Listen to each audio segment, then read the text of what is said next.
Hello everyone and welcome back to my channel Be Yourself. This is Dr. Rajni Sharma and today I will be discussing about how we can write an effective research paper. So generally whenever we talk about the research paper, the point comes in our mind is that how we can design our research paper so that it can influence the reader and also the reviewer and the editor of the journal so that we will have a higher rate of acceptance. So let's discuss about this. So general questions, what commonly been asked while before writing the research paper. First thing basically the research scholars ask is what will be the format of writing, what are the word limits, what are the referencing styles, and how we can choose the journals.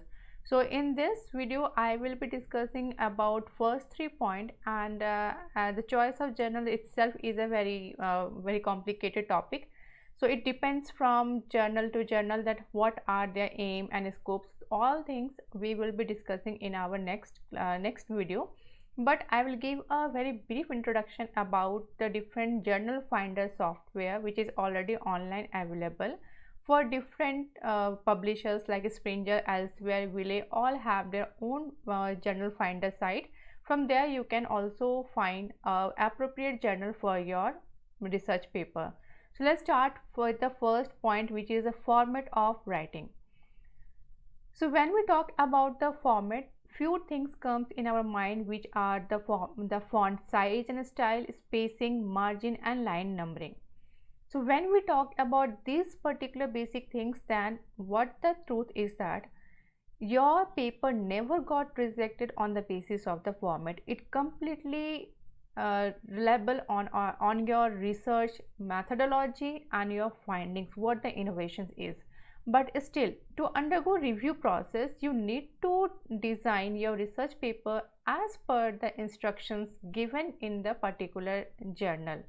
So all these things, font size, style, spacing, margin and line numbering, completely depends on the journals in which you are decided to put your research paper. But there are certain journals which do not define all these things. On that case, I prefer to put the font size 12 and font style Times New Roman. Spacing is 1.5, margin, the general margin, which is 2.25, and line numbering I usually avoid, because though line numbering already been reflected when you submit your submit your research paper, and it is a general process of journal that at last they will generate the PDF of your research paper. On that they automatically resemble the line number. So I generally avoid this when the instruction is not given in the journal. So at the end I will also show you one example along with the research paper. So watch till end, where I will go online with the research papers or journal, and then I will show you how they design all these things in their guideline to the authors. Second basic things come is the major the format of the research papers include the title page, abstract, keywords, introductions, methods. Sometimes research and discussions are included under the one section, but generally what I have seen in my field, I belongs to science. So I have seen previously that was a different section for the results and discussion. There are one common section, but now what I have seen that there is a separate section for the result and discussion. Then finally come the conclusion, acknowledgement, conflict of interest, funding agency and reference style. So let's discuss one by one about all this format. First come to the title page. So what exactly it consists of? The name itself says that the title page reflects the title of your manuscript along with the authorship.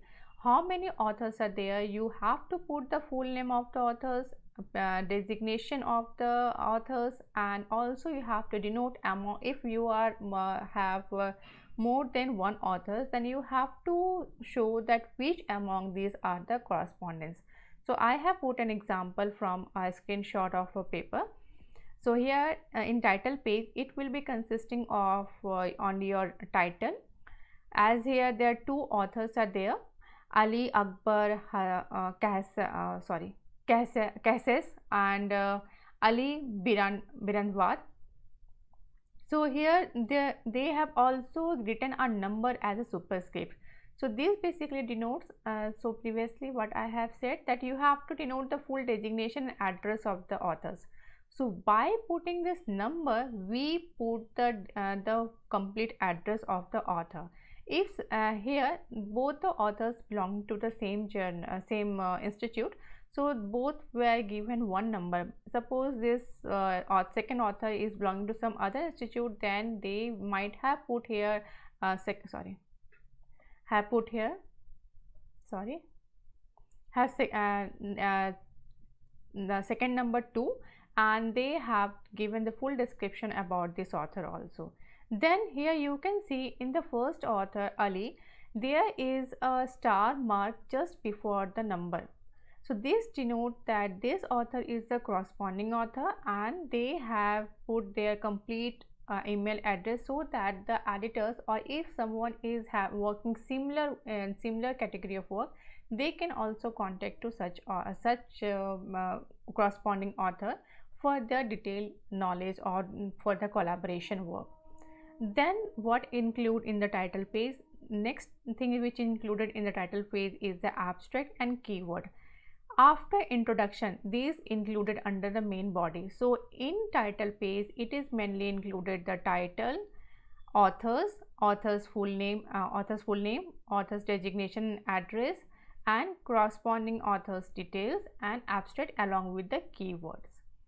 So these were all about the title page. Now then come the abstract. So what is there in the abstract?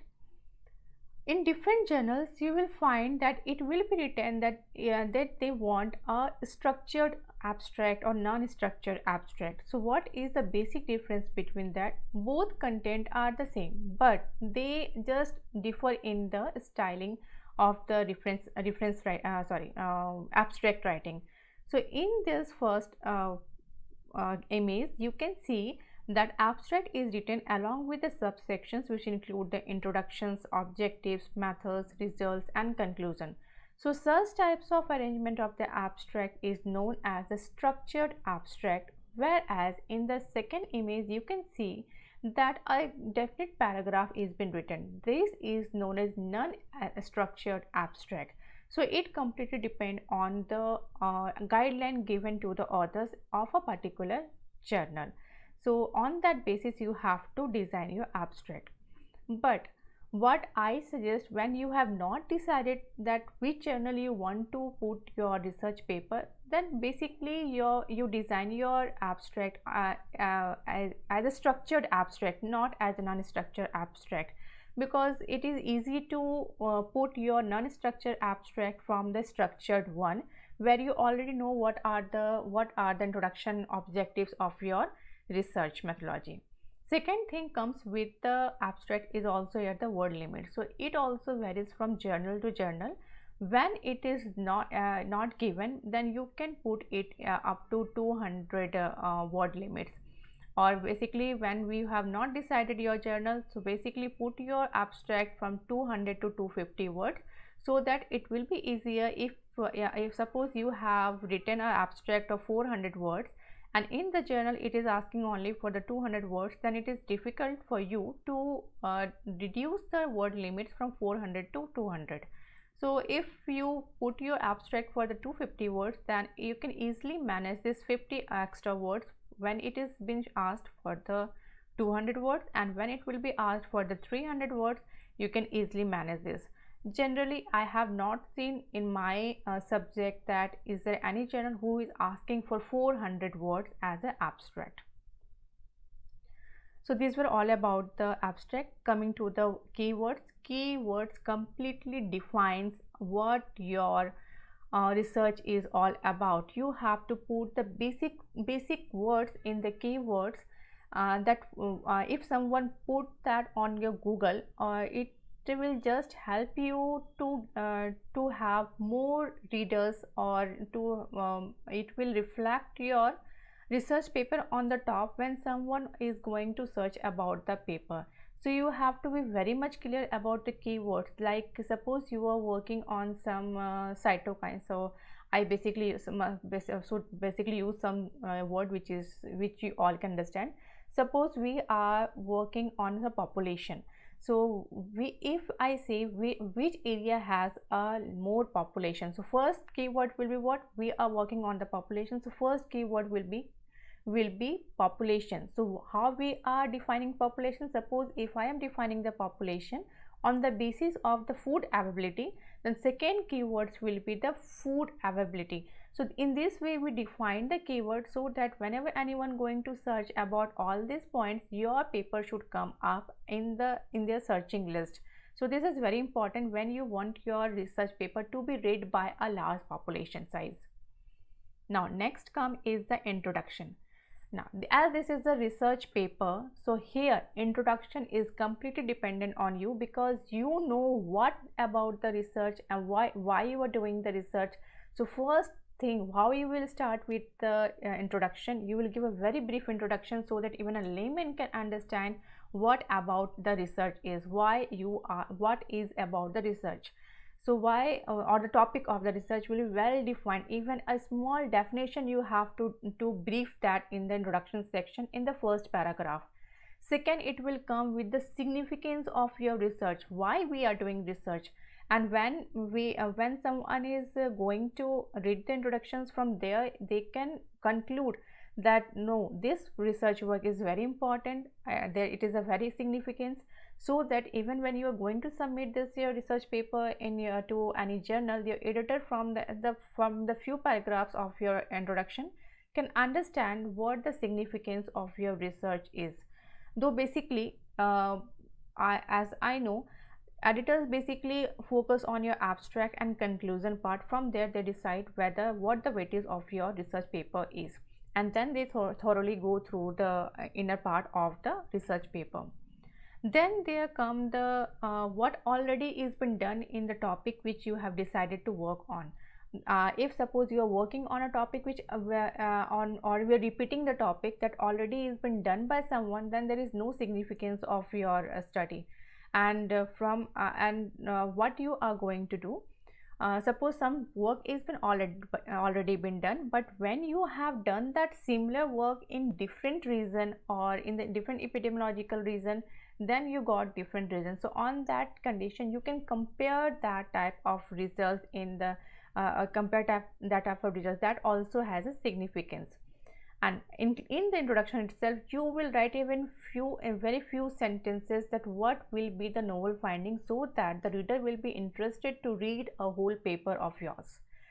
Now this will be whole about your introduction. Methodology, so you all know what methodology you have done. So you have worked on any survey, you have done any case study, you have done a scientific study, or you have done any qualitative or quantitative studies. On what basis you have concluded something or you have got the result, so that's completely will be defined by you. Suppose I have surveyed that at cold and the colder region, what is the presence of insect in a particular area. In this what type of survey we can do, so that also we will depict that in the methodology. And suppose in that survey the methodology which I am using in the survey, suppose I have implemented from some others already developed methods, then we will put the reference of that research paper in the methodology section also, that I have taken this methodology from this research paper. So you have to quote the reference for that. Case study, scientific study, qualitative and quantitative study, so all it will be included in your methodology section. Now results and discussion. On the basis of methodology, whatever results you are getting, you will write that in a small paragraph, or even you can put different sections. That suppose you are working in the methodology, you have taken two methods. One, you have undergo survey, and then from the survey you got some primary or some secondary data, and from there you can undergo quantitative analysis. You have used some statistics, and so what you have find in the survey you will put in one section in the one section in the results, and next section you will just put the what the quantity or what the statistical analysis you have analyzed in the results section. On the basis of results, you will go to the discussion section where you will discuss comparing your result with what already been done, and in that you will very cunningly define that how important my work is as what already been done previously. So you have to mold the reviewer that my work was much better than what is been done. I'm not saying that the previous work is not well done or that, but you have to put your viewpoint that my research work has a different significance or more significance, so it deserves to go in a higher impact journal, or you deserve your own higher edge indexing. So these all things you have to highlight in the discussion section. Then come the conclusion. This is the most easiest part because you already have done, you have got the result, you have discussed comparing with the other research papers, so you all know that what you are concluding from your research. This conclusion completely reflect the future aspects or the finding in the current scenario and how it will going to affect in your future. Even in the discussion also, while coming to the end of the discussion, you must reflect that what the significance of your research as a future perspectives. Acknowledgement. We generally acknowledge those like our institute and some of the colleagues or some of the human who have added up more in our research findings. Conflict of interest is a section where we have to disclose whether, suppose we have 2 or 3 authors, and suppose one author is having some interest, some profit, like it may be some personal interest, it may be some money based interest or economic interest of that. You have to mention that. So generally such types of research papers are not entertained, so we generally put the research paper which do not have the conflict of interest. It does not mean that if you are having a conflict of interest and you will just deny on that, because you cannot use your research paper for the commercializations. For example, if I have submitted a paper in some of the journal and I have a special contact with that of the editor, and I have some money related contact with that, so in that way that will be included under the conflict of interest. So it is we must generally avoid these things while putting a paper. Then finally come the funding agency. If your work is been funded by someone, then you put the reference of the fund, that this reference number is been given to my funding agency and I got this research from the DST, CSIR, DBT, whatever your funding agency is, you have to mention that. Now finally coming the referencing, which is the most important part, and basically the new scholars always confuse at which referencing style we have to follow. So to explain this, I will go to the journal. I will go online to the journal so that I can show you what exactly it is meant. I belong to a science background, so I will give the example with related to the science journal. So I already have seen this journal and I found this appropriate to show you the guidelines so that it will be more easier for you. Whenever you go to any journal, you will find some sections, as here in the top it is been written submit, somewhere it will be by some other name like submit your manuscript or submission process, author's guideline, directly it may be on the tab over there. So when I have clicked on the submit part, there I have instruction for authors. When I will go to this instruction for authors, so you can see there are different sections like copyright transfer and all, author's choice options like that. So I will directly go to the manuscript preparation because I am basically discussing about the format of your research paper writing. Now you see here first come the format. So here they have already mentioned that you have to put your font size 12 and preferably you have to put your font of Times New Roman. But if it is not well given, then you can put it previously as a 12 font size and Times New Roman. You have to sometimes we put when suppose in our research we have some figures to put as a result, then we put a caption within the figures. So sometimes it is written, don't insert the captions within the figures, or you provide it separately. So it completely depends on from journals to journal. So now coming to the title page, so you can see the next one is a title page where you have to write the each author's full name. Yeah, it is written each author's full name should be published, first name, middle name, last name including that, and you have to put their institutions, department or organizations.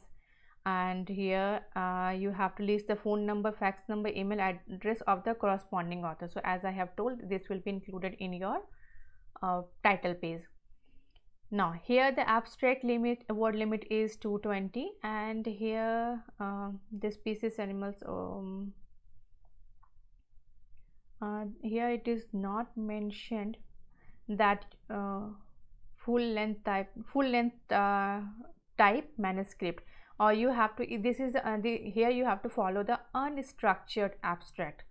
Now in the main body you will be including introduction, materials and methods, results, discussions should be in the separate pages in that order only. In that order only you will be doing result and sections for the full length paper. That's it. So and acknowledgement you can see here. After that it comes the acknowledgement.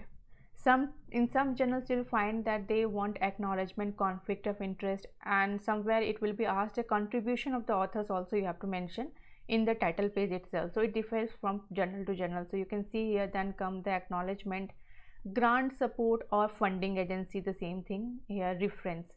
Now here you will see that for the reference they have given a specific format here. So here they are following, I think this is a APA type of styling, if I'm not mistaken. You can also cross check it. So you have to prepare your reference as per the format given or preferred by the journals. Otherwise when you will submit your research paper in this journal, your paper will not undergo further review process. So all these things are you have to follow. Now one more last thing which I have told you that I will be discussing about your queries, common queries, is the choice of journals. So I'm just giving one more example of that. Is that suppose I have said that to find the journal, there are various journal finder site. Suppose I want to put my research paper in Springer. So here it is Springer journal finder.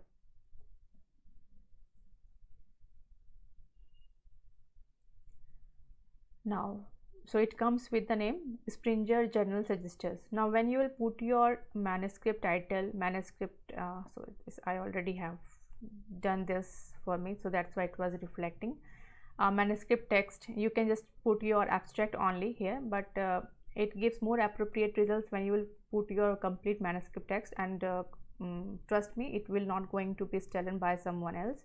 You can specify your research area in this field, and then from here after that there are some refined your recommendation, that what minimum impact factor you're looking for, minimum acceptance rate you are looking for, and minimum time for to first decision, and indexing services. Suppose you want a journal which should be indexed in Scopus or SCI, then you have to put here, and then we will click on the suggest journals. You will get a number of journals here. Acceptance rate, I must tell you, there somewhere it will be written where it will be what exactly the acceptance rate. So somewhere in the introduction, aim and scope of the journal, it is well written. So I better discuss it on my next video, where I will be discussing how to choose appropriate journals for your research paper. One more thing about the referencing is that there are so many software also where we can use that we can design our reference as per the journal and journal norms. So I basically use Mendeley for referencing. So I also have a short video over the Mendeley. I have given the link of that, how we can put a reference in the text. And whenever we suppose I have choose a journal where they are preferring author's name referencing in the text, suppose APA referencing style in the text, but there may be some other journals who will be including the Chicago style. So what we have to do, we have to completely change the whole one from text and also the bibliographical section also.